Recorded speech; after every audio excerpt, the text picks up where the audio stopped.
Ontario has continued to make progress as a result of its safe and cautious approach to reopening. We continue to have one of the lowest weekly case rates in the country, and our hospital intensive care capacity is currently stable. But to ensure that we maintain our progress, it is necessary to make this deliberate pause. We must remain vigilant. Ontario is hitting the pause button on the next step of its reopening plan. It comes after a spike in COVID-19 cases. On November 15th, capacity limits were supposed to be lifted in remaining high-risk settings for event spaces where there is dancing, wedding receptions, nightclubs, strip clubs, and bathhouses. That is not happening anymore, according to the province's medical officer of health. Officials say you can blame a higher reproduction number and positivity rate for this decision. So where do we go from here? And what does this mean for the holidays? Joining us live on CP24 tonight is Dr. Peter Juni, head of Ontario's Science Advisory Table, Dr. Barry Pakes, University of Toronto Public Health professor, and Raywat Deonandan, University of Ottawa epidemiologist. It's great to see all of you. Thanks so much for being with us.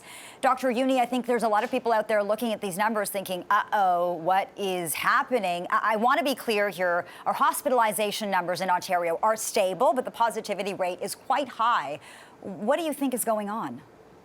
Well, this is just invariably just caused by the situation we're in. You know, the temperatures dropped mid-October. This means people are moving inside.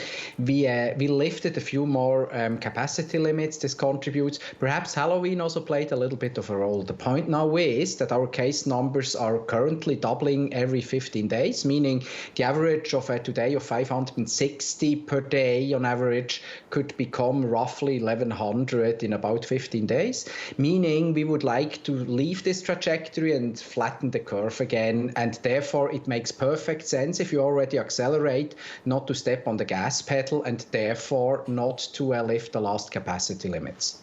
So, Dr. Juni, was this the right move? It comes just 24 hours after Health Minister Christine Elliott said the Ford government would be staying the course, no plans to roll things back. And Dr. Moore was quite clear today as well. He doesn't want to go backwards. He just wants us to kind of be a pause to help break up this trend that we're seeing.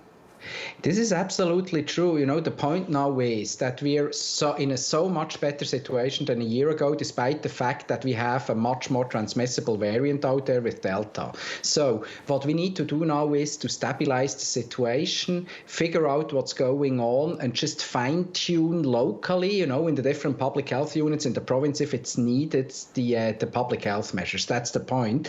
And if we now just say we don't lift these capacity limits, then it's the right step. This avoids that we have to circle back. We don't know yet whether we need to do, you know, just some fine-tuning. But right now, this would also actually just happen on a local level, which is good. Okay, Dr. Pakes, I want to bring you into this conversation. I think the fear tonight is what's next. Does this mean there are more restrictions on the way? That's everybody's fear at this point. We heard from the province's top doctor, as Beatrice noted, that he wants us to stay where we are. What would it take to change that?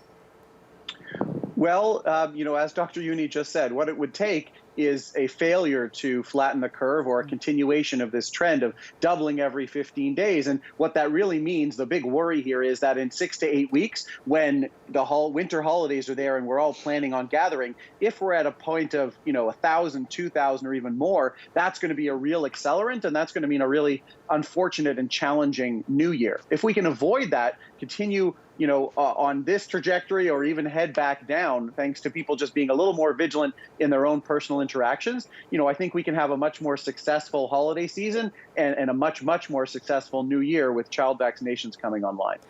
Raywat, I'm curious if you feel as though this was necessary to impose province-wide. There are certain postal codes and regions across this province, including southwestern Ontario, near London, near Sudbury, where cases are growing exponentially. Percent positivity is near 15%. Was this necessary in a place like Toronto, where we're not seeing as big of an issue of transmission? Oh, I think it is necessary. Let's think about it. We're talking here about nightclubs, bars, sex places like bathhouses and so forth. They're mostly concentrated in the big city areas. And it's also where we're going to have explosive cases if, in fact, we do see an increase in cases. So it's important that we do this on a blanket basis such that those key areas are covered. If we did this more locally, I'm concerned that we'd see explosions of outbreaks that we cannot contain given the unequal distribution of public health assets.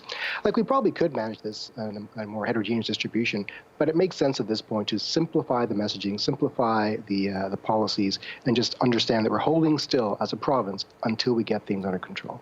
Dr. Pakes, this is a simple question. I think a lot of people are just tired of following the rules and restrictions. And we were talking about this time last year. What is your advice to people who want to play it safe?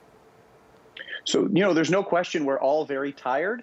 We're just going to be an awful lot tired if we end up an awful lot more tired if, in 2 months from now, we're looking at needing to impose further restrictions. So, it really is this short period of time now where we do have the childhood vaccinations coming online. If we can get, another 7 or 8% of our population vaccinated, and all of those adults 12 and above who have chosen not to get vaccinated, if we can encourage them to get the shot before the holidays, we're going to be in a much better place. And a lot of that fatigue, a lot of that effort is going to be worthwhile if we can really, get to the end game of the pandemic in not so far a future. Right. We're talking about the holidays, right? So, Dr. Juni, in terms of case numbers and perhaps hospitalization numbers, where do you see us by, let's say, Christmas?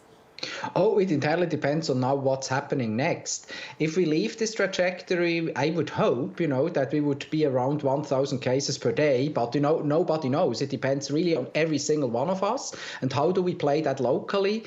I would believe that we could get into a shape that we are around 1,000 cases or so when we enter the holiday season. And by then, hopefully, the 5 to 11-year-olds have already all had their first shot, which will help us too. And let's not forget, this other aspect, which is the third dose rollout. Quite a lot of people are already eligible. This will continue this way. This will help. But it's always two things. It's vaccination, more and more and more, plus a few public health measures. Just vaccines alone, forget it. It won't work. This will only work next year when spring is there again. So, Raywat, this begs the next question. The province announced it was not that long ago that its plan was, as of the end of March, to lift all public health restrictions. No more masking inside, going back to life as it was. Are we on the right track to get there? Do you envision it? I'm an optimist. I envision it, but it's a mistake to always tie these decisions to calendar dates. They must be tied to the observable metrics we see on the ground. Look, we know how to control this disease. We vaccinate, as mentioned, and we use certain key public health assets like good quality mask wearing, ventilation, rapid testing when we can do so, and enforcing the vaccine mandates and vaccine passports we currently have. So there's a lot of messing around the edges we haven't done well yet. And today I've been thinking a lot about the extent to which we are actually enforcing the measures we have in place. Until that's done to high efficiency, it's hard to say exactly when certain measures will be taken off the table. Okay, we'll have to leave it there. Dr. Peter Juni, Dr. Barry Pakes, and Raywat Deonandan, thank you all for your time. Thanks. Thank you. Thank you.